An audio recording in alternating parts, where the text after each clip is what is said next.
adik-adik yang dikasihi oleh Tuhan, apa kabar hari ini? Dahsyat, luar biasa, yes, yes, yes. Puji Tuhan, saya diberkati, kamu diberkati, kita semua diberkati.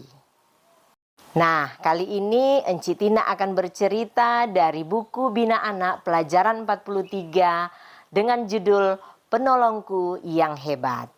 Sebelum kita membaca firman Tuhan, mari kita berdoa. Tuhan Yesus, Tuhan yang sangat baik, Tuhan yang selalu mengasihi kami, anak-anak Tuhan. Terima kasih untuk kesempatan yang Tuhan sudah beri saat ini. Kami mau membaca dan mendengarkan cerita firman Tuhan. Mari Tuhan, tolong kami agar kami mampu untuk mengerti dan memahami cerita firman Tuhan yang akan disampaikan saat ini. Di dalam nama Tuhan Yesus kami berdoa. Amin. Nah, adik-adik yang dikasihi oleh Tuhan, silakan buka Alkitabnya di rumah.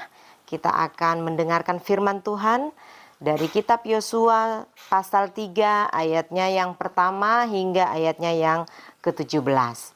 Yosua pasal 3 ayat yang pertama hingga ayatnya yang ke-17. Dengan judul firman Tuhan, menyeberangi sungai Yordan. Yosua bangun pagi-pagi, lalu ia dan semua orang Israel berangkat dari Sitim, dan sampailah mereka ke sungai Yordan, maka bermalamlah mereka di sana sebelum menyeberang.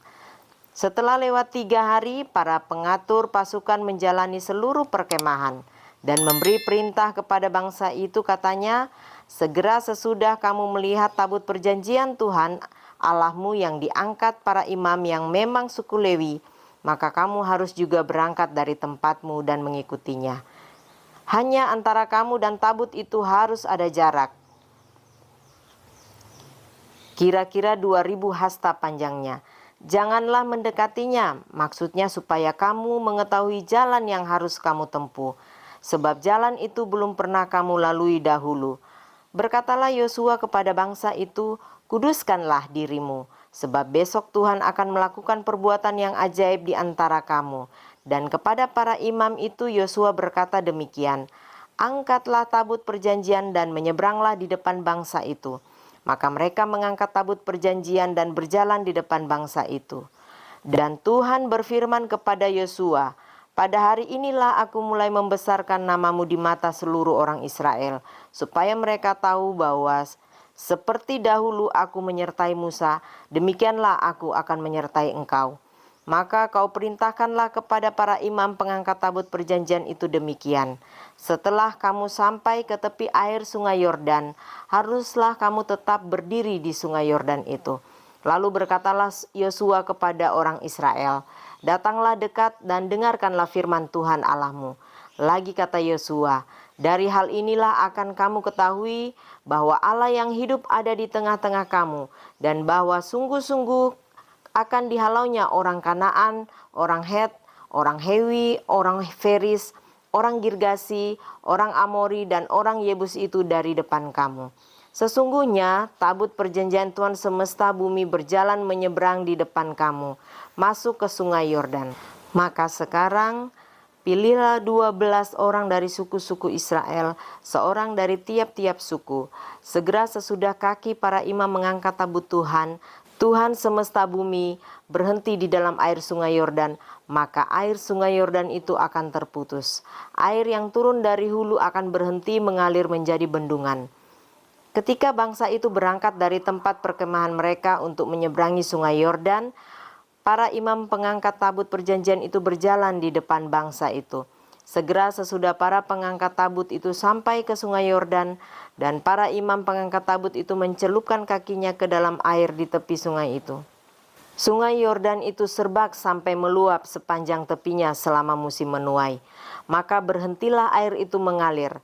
Air yang turun dari hulu melonjak menjadi bendungan jauh sekali di dekat Adam, kota yang terletak di sebelah Sartan. Sedang air yang turun ke laut Araba itu, yakni laut asin, terputus sama sekali. Lalu menyeberanglah bangsa itu di tentangan Yeriko. Tetapi para imam pengangkat tabut perjanjian Tuhan itu tetap berdiri di tanah yang kering, di tengah-tengah sungai Yordan. Sedang seluruh bangsa Israel menyeberang di tanah yang kering, sampai seluruh bangsa itu selesai menyeberangi sungai Yordan. Nah, adik-adik yang dikasihi Tuhan, demikian firman Tuhan hari ini. Masih ingat cerita minggu lalu? Ya, cerita minggu lalu menceritakan bagaimana Allah menyatakan kepada Musa bahwa Musa tidak akan memasuki tanah Kanaan. Tetapi Allah mengizinkan Musa melihat tanah Kanaan dari dataran gunung Moab. Nah, kali ini Enci akan bercerita bagaimana Allah memimpin Yosua dan juga bangsa Israel menyeberangi sungai Yordan. Nah, pengen tahu kan bagaimana keseruan ceritanya? Mari kita saksikan cerita berikut ini.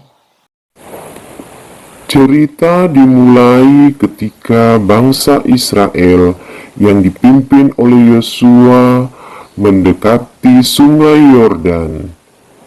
Mereka memiliki misi untuk memasuki tanah yang dijanjikan oleh Allah, yaitu tanah Kanaan. Sungai Yordan mengalir deras memisahkan bangsa Israel dengan tanah yang dijanjikan.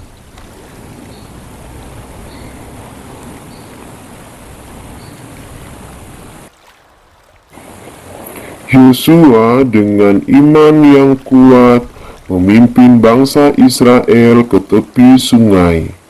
Sambil berdiri di tepi sungai, Yosua memandang ke arah Tabut. Yosua berbicara kepada bangsa Israel, memberikan perintah dan memberikan pengertian tentang pentingnya membawa tabut perjanjian. Para imam yang ditunjuk oleh Yosua bersiap-siap untuk mengangkat tabut perjanjian ke pundak mereka. Ketika para imam dan tabut perjanjian mulai memasuki air sungai Yordan, suatu mujizat mulai terjadi.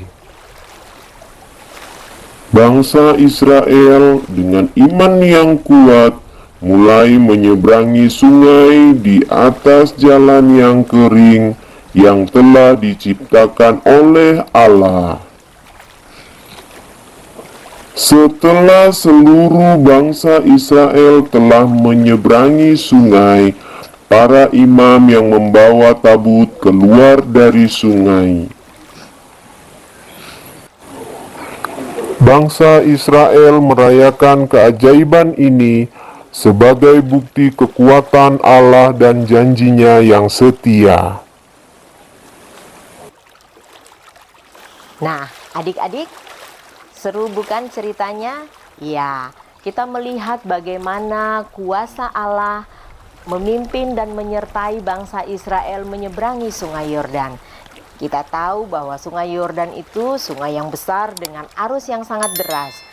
Sehingga kalau kita lewati, kita pasti akan hanyut terbawa arus. Tetapi Tuhan sekali lagi menyatakan kuasanya dengan membuat air sungai Yordan itu menjadi kering, sehingga bangsa Israel dapat menyeberang di tanah yang kering.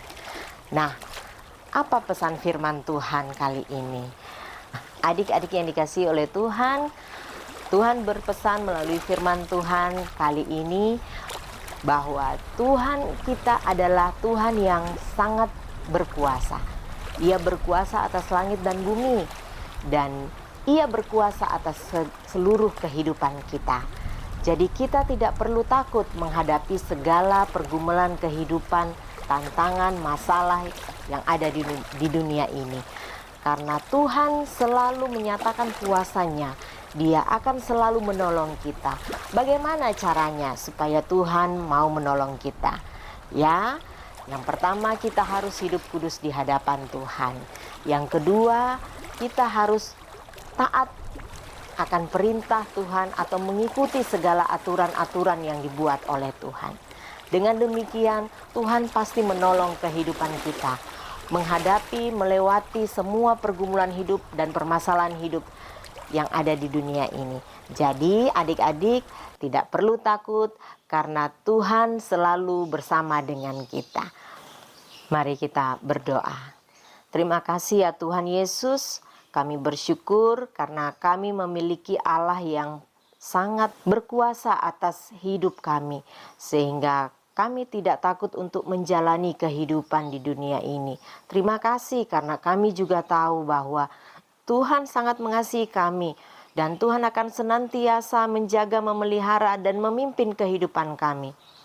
Terima kasih untuk seluruh kasih sayang Tuhan atas hidup kami. Di dalam nama Tuhan Yesus kami berdoa. Haleluya. Amin. Nah, adik-adik yang dikasihi oleh Tuhan, sampai bertemu kembali pada cerita-cerita Bina Anak selanjutnya. Tuhan Yesus memberkati. Bye.